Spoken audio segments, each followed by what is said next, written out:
Hello, this is Kim Greer, and we're my partner Victoria Swarthout and I have done a presentation on perinatal anxiety disorders. So the disorders that we're going to cover that kind of fall under the umbrella of perinatal anxiety disorders are pregnancy-related anxiety, post-traumatic stress disorder, and obsessive compulsive disorder. So pregnancy-related anxiety is a condition that is sort of goes along with postpartum depression, but also has features of its own. Um, it's now starting to become more recognized as a distinct and separate condition. It has factors that are unique that separate it from generalized anxiety disorder, and in those are the fact that it's associated with outcomes specific to pregnancy and parenting and such. So there tend to be anxieties about not about worrying about the baby, worrying about labor, and worrying about how what it's going to be like to be a parent and how good they're going to be at being a parent. It's thought by some people now that to be maybe an exaggeration of a normal adaptive maternal vigilance, which is kind of a way to frame it in a more healthy way. So the prevalence is 9 to 22% of pregnant and postpartum women. It's higher, which is actually higher than the rate of postpartum depression itself. The numbers that are slightly higher in the early postpartum period than in pregnancy.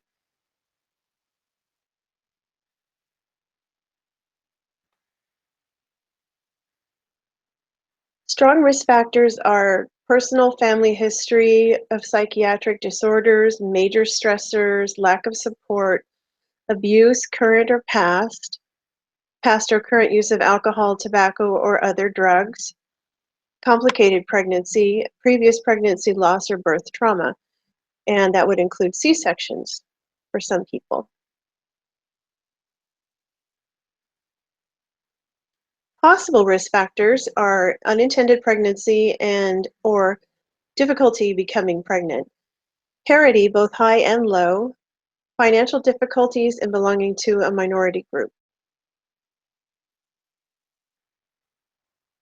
Signs and symptoms include excessive worry, fear of harm to self or baby, fear that something will happen to themselves or baby, not that they're going to harm the baby necessarily, needing constant reassurance that everything's okay, having distorted thinking, disturbing kind of intrusive thoughts, inability to relax, sleep disturbances, racing thoughts, and poor concentration.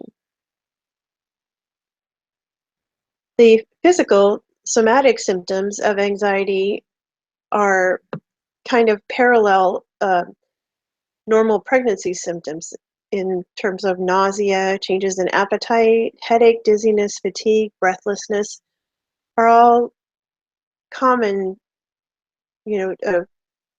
discomforts of pregnancy that are experienced by a lot of people. So it's good to be vigilant for the possibility that these symptoms may be more than just common discomfort, may be associated with anxiety or depression.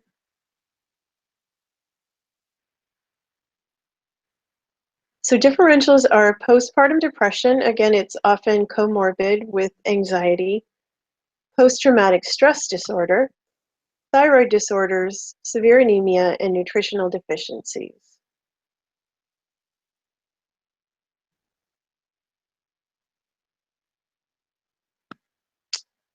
The diagnostic tests that we would do would include the TSH-T4 and TPO antibodies for thyroid, CBC for anemia, metabolic panel for nutritional or nutrient deficiencies.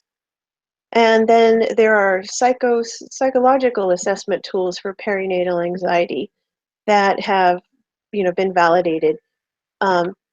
Several of them, including the EPDS, which we use to screen for perinatal depression, It also has a subset of 3 anxiety-related questions. So some people use those 3 questions as a screen for anxiety. Another one is the perinatal anxiety severity scale, which is unique to perinatal population, and it's kind of has a advantage of categorizing symptoms into levels of severity, which can help guide treatment.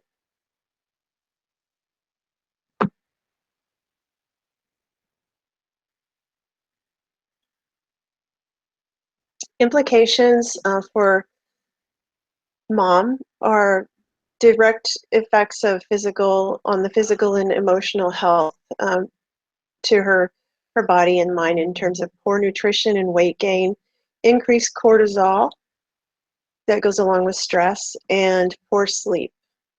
Behavioral consequences are substance use, being late to care, missing appointments, and then interference with bonding and parenting. Implications for the baby are potentially hypoxia due to increased cortisol in coming from the mother, and increased risk for preterm birth, low birth weight, stillbirth, risk for abuse or neglect, and for impulsivity, ADHD, conduct disorders, anxiety, depression, and also for impaired cognitive, emotional, and behavioral development.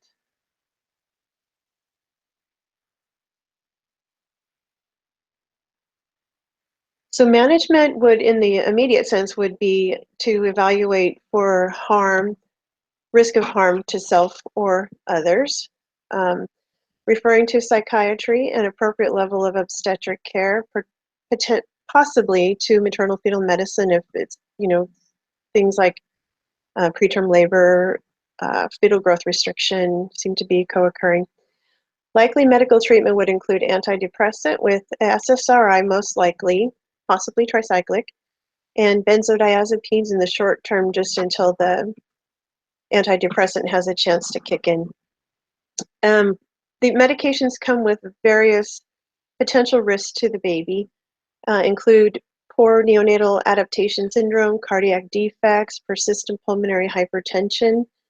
But the studies that do show these potential risks show them to be a small increase in risk, and then there are also other studies that show that that risk doesn't exist. So it's kind of confusing at this point.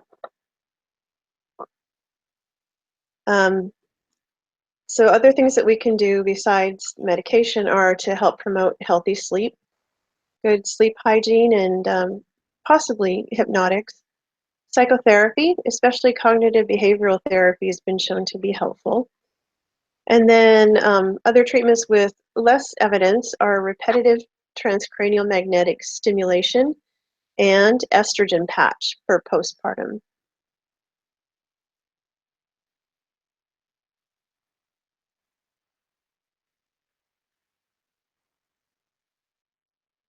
Alternative therapies that are being used and you know explored are bright light therapy, like that which is used for seasonal affective disorder, imagery, yoga, and hypnotherapy.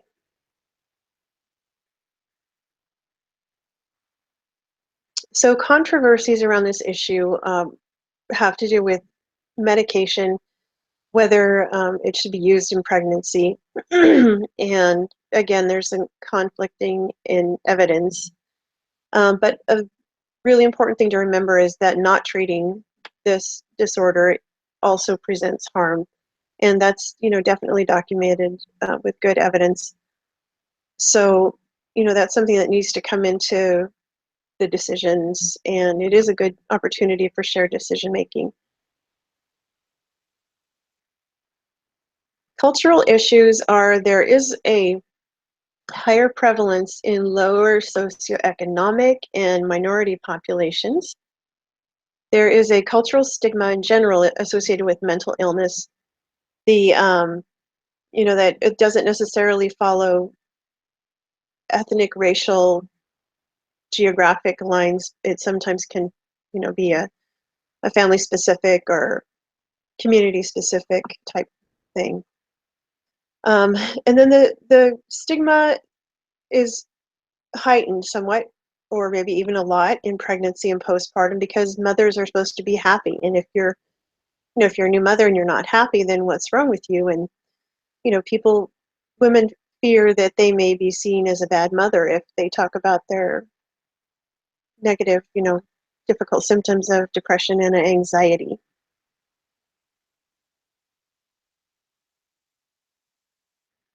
So again, opportunity for shared decision making includes the use of medication and or other treatments.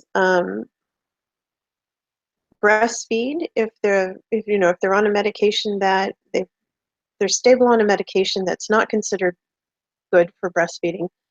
Whether they should stop so they can breastfeed, or whether they need to stay stable on that medication and not breastfeed, and all the different options in between those two exclusive choices. So we have a scenario with Bridget, who's a 25-year-old G3P0, 22 weeks in a pregnancy that's so far uncomplicated. She has had 2 previous SABs at 9 and 12 weeks. Bridget is calling the office frequently with lots of different worries that, don't turn out to be anything significant. But she's needing lots of reassurance. She's wanting to come in just to have the baby's heartbeat checked. She came in today for a visit with a complaint of not being able to sleep for 3 nights. She appears tense and she starts tearing up. When she's talking about how she's worried constantly that something's going to happen to the baby.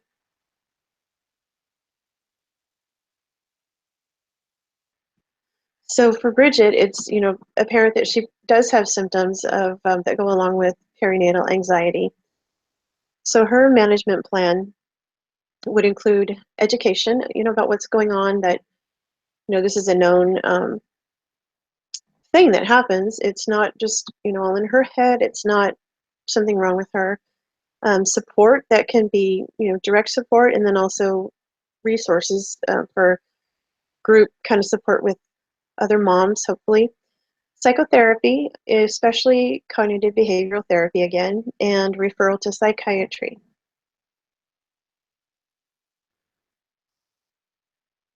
Um, my reflection is that having a view of perinatal anxiety and perinatal psychiatric disorders in general as being a multifactorial in their cause and pathophysiology will promote a broader view of all women affected by these disorders. And all women in general experience symptoms at different times. So it's good to be able to realize that it's a broad category. There are lots of different things that contribute to it, and lots of different things going on when you have it. To me, it was particularly interesting to read and to learn that perinatal anxiety may actually be an exaggeration of normal maternal concern for the well-being of the child. And that is, a healthy, adaptive, very innate response. And again, I think it frames it in a much more positive light.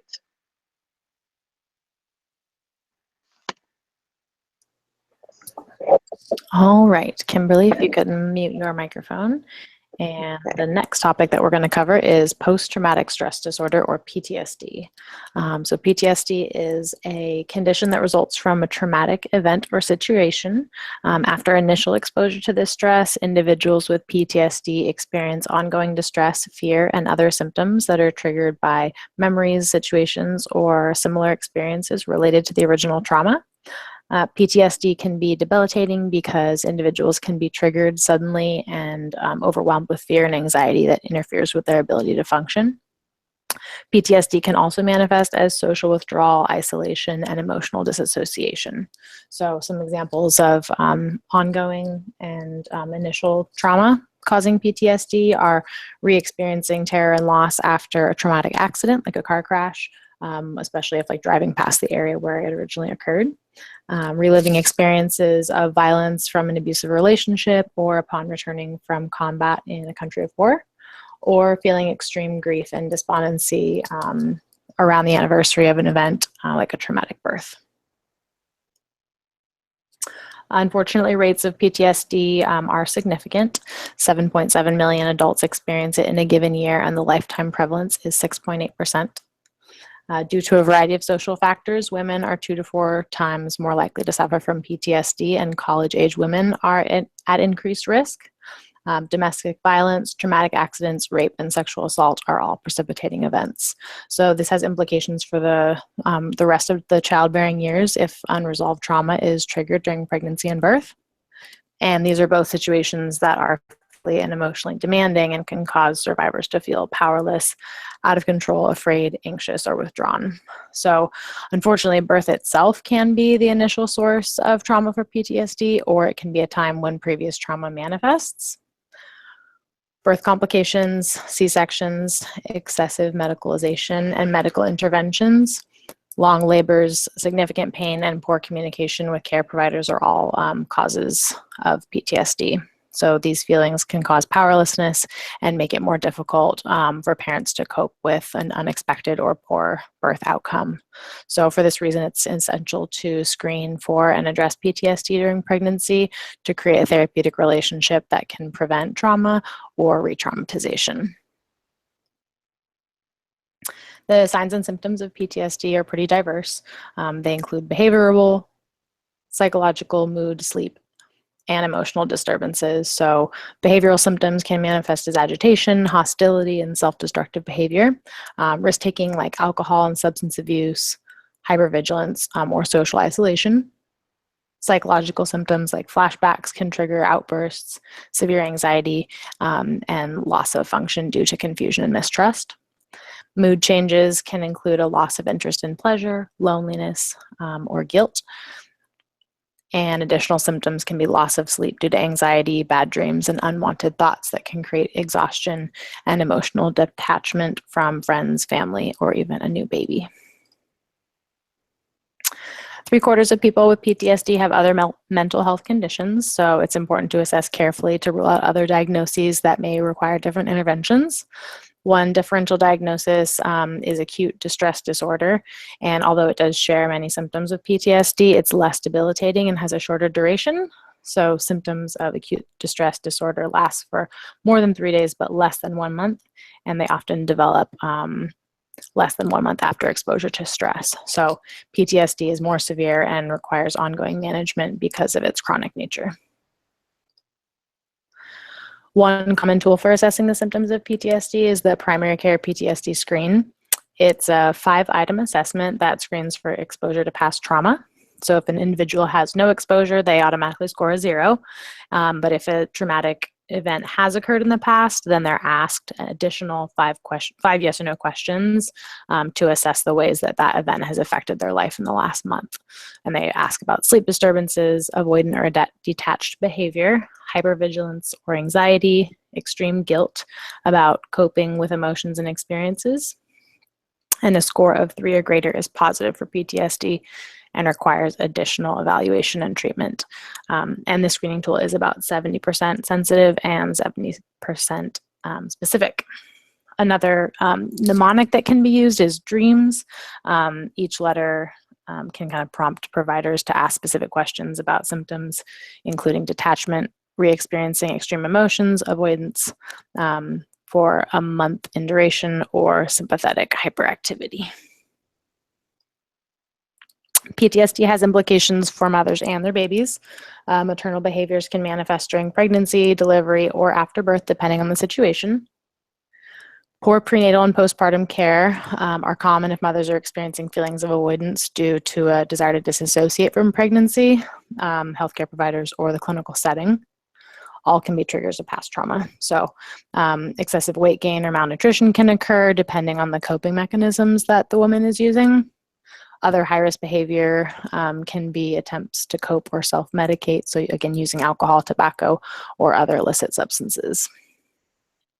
Babies can be affected in utero and after delivery by the behavior of their mothers. So exposure to alcohol, tobacco, and other drugs during pregnancy can cause negative health outcomes. And then during the postpartum period, maternal-infant attachment can be disrupted, and babies can be at greater risk for both neglect and abuse. They can experience poor hygiene, inadequate nutrition, and physical violence depending on the constellation of symptoms that the mother's experiencing, and sometimes both if the parent kind of oscillates from agitation to emotional withdrawal. Management of PTSD is most successful when it's multi-approached. So the foundation of treatment is medication, but behavioral therapy and some alternative therapies have also been shown to be effective. SSRIs are the most common medical treatment, although they do take about 3 weeks to become effective. Patients are often started on a low to moderate dose and then increased gradually as needed over about a month. And short-term use of benzodiazepines can also be helpful as the SSRIs start to work. In addition, cognitive behavioral therapy, exposure therapy, and mindfulness can be helpful, and supplementation with omega-3 fatty acids, the serotonin precursor 5-HTP, and kava. The negative effects of PTSD are often more significant in ethnic minorities. This is due to health disparities and lack of access that unfortunately causes many minority patients to go untreated. African Americans do have the highest lifetime prevalence. Hispanics and whites have intermediate lifetime prevalence, and Asians have the lowest. Some studies also show that the types of events that cause PTSD are different for different minority groups.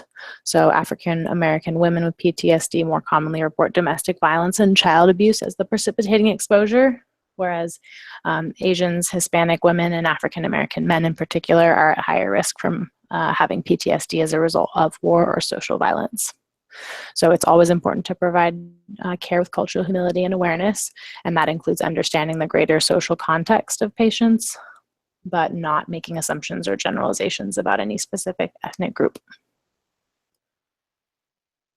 Shared decision-making is essential for management and to prevent the feelings of powerlessness and fear that come with it. So clinicians need to establish therapeutic relationships and universally implement trauma-informed care. This approach allows for evaluation of subtle and overt signs and symptoms. It prevents trauma and reduces triggers of past trauma. It's important to assess for fears, needs, and desires in order to make a realistic and sensitive plan of care. And this can be done by discussing strategies that have been effective in the past for coping with stress, especially during pregnancy and birth. Providers can discuss trigger words to avoid re-traumatization. And it's also helpful for mothers to be able to have time to process their birth experiences and evaluate its effects on their well-being, their ability to function, and the care of their infant. Expressing a range of emotions can be therapeutic, even if they're negative or associated with a poor outcome. And additionally, making plans for support in the future can reduce the risk for episodes. And this can include identifying support systems and having friends and family available on the anniversary of a traumatic event or a difficult situation. Unfortunately, significant barriers to treatment exist. Less than 10% of women seek treatment within the first year of experiencing debilitating symptoms. This is partially due to social stigma against mental health conditions, and socioeconomic factors are also a barrier. Additionally, depending on the state, laws restrict APRNs from practicing to the full extent of our training. So not all CNMs have prescriptive authority to treat these patients. And then gaps exist in connecting them with mental health providers. So, however, CNMs are in a unique position to identify mental health conditions, and it's essential that we work collaboratively to address the issue of PTSD in order to meet the needs of these vulnerable populations. So a clinical scenario could be Amy, a 24-year-old G1P0 at 30 weeks. Her prenatal course has been normal, but she discloses at her recent visit that she's been feeling anxious, having nightmares, experiencing difficulty sleeping, and trouble concentrating during the day. After investigation, she reveals that she was sexually abused as a child and sexually assaulted while in college. She did not disclose this information earlier for fear of judgment. What steps are important to manage her symptoms and to prepare for the best possible birth outcomes? So we'd want to refer her to mental health for cognitive behavioral therapy, start her on an SSRI, just discuss the alternative treatments that she may be interested in, and also offer short-term treatment with anti-anxiety medication if necessary. And then providing ongoing planning for the birth to manage any emotional symptoms that she may have at that time. So one reflection is that the strength of midwifery care is recognizes and honors the complexity of individuals that result from the complexity of our society. And rather than looking at people through a myopic lens of disease, we can kind of see a bigger picture that's more complex in nature. This includes awareness of social problems and the ways that those problems affect individuals from all walks of life. So many women are survivors of assault and past trauma, and it can manifest during pregnancy, birth, or the postpartum period. And that the universal provision of trauma-informed care is essential for allowing us to build healthy relationships and for healing to occur. Also, it's important to remember that survivors are vulnerable, but they're also very resilient. Next, we're going to talk about obsessive compulsive disorder, or OCD. OCD is a mood disorder characterized by specific obsessive intrusive thoughts and compulsive behaviors that interrupt one's ability to function. It's seen in about 1.6% of the population, with the highest incidence of individuals between the ages of 30 and 44 years. So this has implications for childbearing women because it comprises 50% of their reproductive years. So many patients with OCD have other mental health conditions, including anxiety, mood disorders, poor impulse control, and substance abuse disorders. It's important to understand that these disorders have some overlap with their symptoms, but that they can occur together or predispose women to develop OCD. So signs and symptoms range from moderate to severe, and they can include obsessive thoughts and behaviors to try to mitigate the thoughts. Obsessions can include cleanliness, fear about safety, guilt or lack of control. Compulsions include obsessive cleaning, checking, counting, ordering, or hypervigilance. Questions like, did I lock the door? Did I turn the stove off? Is someone watching me?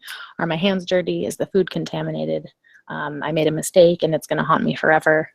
I had a bad thought that makes me a bad person, or I need to be punished. And again, these thoughts can cause significant distress, and the compulsive actions interfere with activities of daily life and functioning, and also interrupt relationships in the professional, personal, and healthcare areas.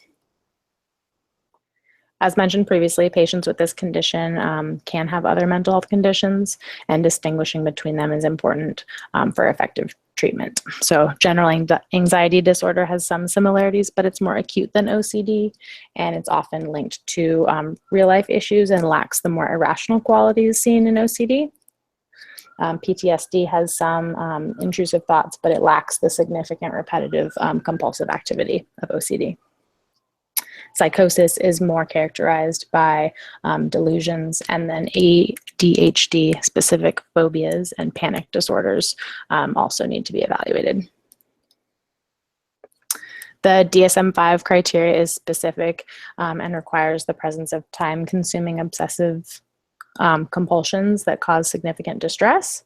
Behaviors must consume 1 hour of time per day and interfere with or reduce quality of social, academic, or occupational functioning. And then additionally, the ICD-10 criteria requires that these symptoms last for at least 2 successive weeks.